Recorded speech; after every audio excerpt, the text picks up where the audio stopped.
Welcome to this special conversation on health insurance, where we bust several myths and where women are actually taking charge, taking the lead, not just for themselves, but also for their families. My conversation today is with Supriya Rathi, who is the whole-time director and principal officer at Anand Rathi. And among all the other profiles, all the other job descriptions, she is the woman who spearheads the insurance vertical at Anand Rathi. Supriya, it's a pleasure to have you on this conversation.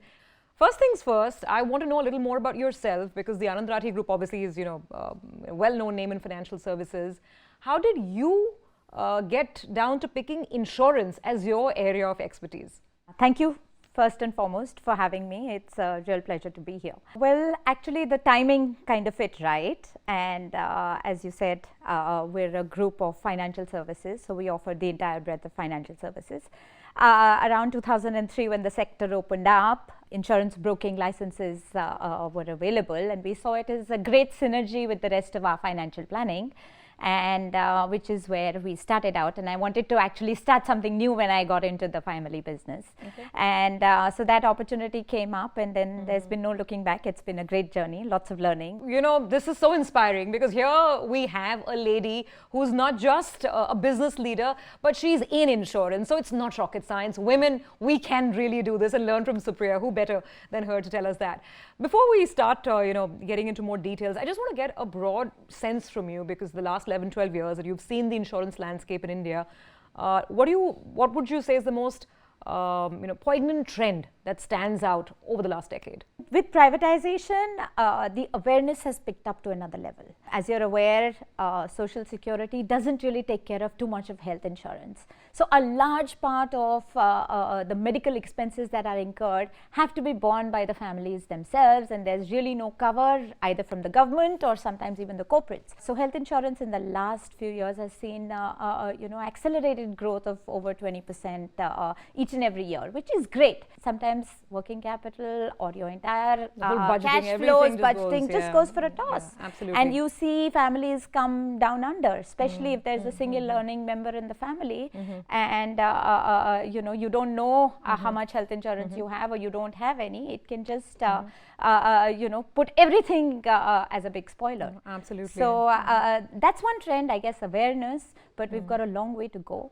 And with Ayushman and a lot of government schemes, of course, the government is doing its own bit. Sure. And these are good trends, but we're still far from where the developed world is. Oh, absolutely, absolutely. Which is why I think conversations like these are really important. Now, here's a question. Though, of course, at your end, you do a lot of group insurance, group covers, but when it comes to personal insurance policies, have you at all seen at least a rise in women policy buyers when it comes to health insurance, or has that been that constant static number where it's just men taking the decisions? Traditionally, financial planning and insurance is seen as an integral part of financial planning has been done by the principal earner, which was earlier the man, but now despite women coming into the workforce in large numbers, that bit is still taken care of the men. And they, women go and they hand over their, monthly earnings and paychecks, and then they have absolutely no idea. So they've just, allocated that job to men. You've hit the nail on the head, and this is where my next question comes in. Women are taking charge of their fitness. They're taking charge of eating right and following, great diets and, doing the next best exercising fad that's hit down. While all of that is on the rise, that awareness is on the rise, why is it that women are not taking charge of health insurance and overall their financial well-being? How does one break this logjam? It's about financial literacy, that women have never paid attention to it. And I think as corporates, HR needs to inculcate that financial literacy at that level. And I've seen this happen in close proximity, where the man has an insurance, but the women actually have no idea where those insurance policies are. And, if there is an eventuality, sometimes they don't even know which door to knock. And that becomes a problem. So I would go, one step forward and say it should be embedded into the curriculum. Absolutely. It's a primary need now. Absolutely. So what advice would you give to women who are watching this program across age groups to at least get them to start thinking? what kind of health insurance products should they be looking out for? What are the conversations they need to have with their advisors, with their family members on health insurance? Corporate plans are at best a starting point. So it's one checkbox, but you have to completely go out and assess what does it cover. Yeah. So how much cover do you have? Is it in tandem with your lifestyle?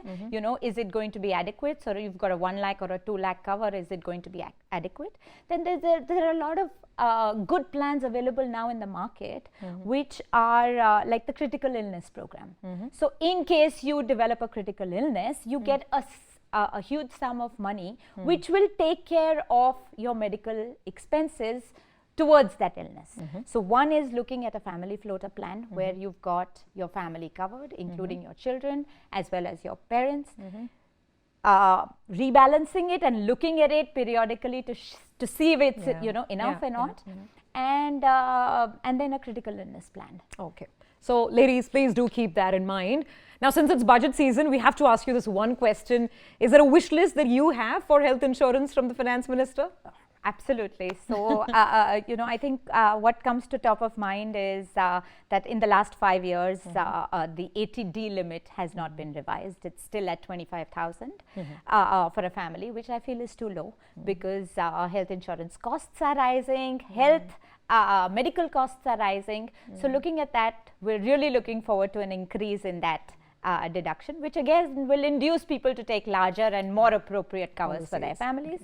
And then, of course, on the GST, which is at 18%, so we're looking at Hopefully lowering or removing of that. Yes, absolutely. Okay. Yes. So last and most important question, what is your own personal fitness and health tip? How do you manage to keep looking radiant, young and smart as always? It's a conditioning, but one thing is that we're all into an exercise regime at least 3 or 4 times. Simple things from walking or swimming or whatever it is that we like. So everyone follows that, and then simple home food. Rich with vegetables and fruits. I think it needs to be simple so that it can be consistent. Okay. And that really is, the mantra. I couldn't agree more. The question is doing it. So while I get down to the execution of that, thank you very much, Supriya, for joining in and sharing these nuggets and these thoughts and this little bit of wisdom with us today. Thank you very much. Thank you so much, Surbhi. Thank you. Rakho pura khayal with Aditya Birla Health Insurance Plans.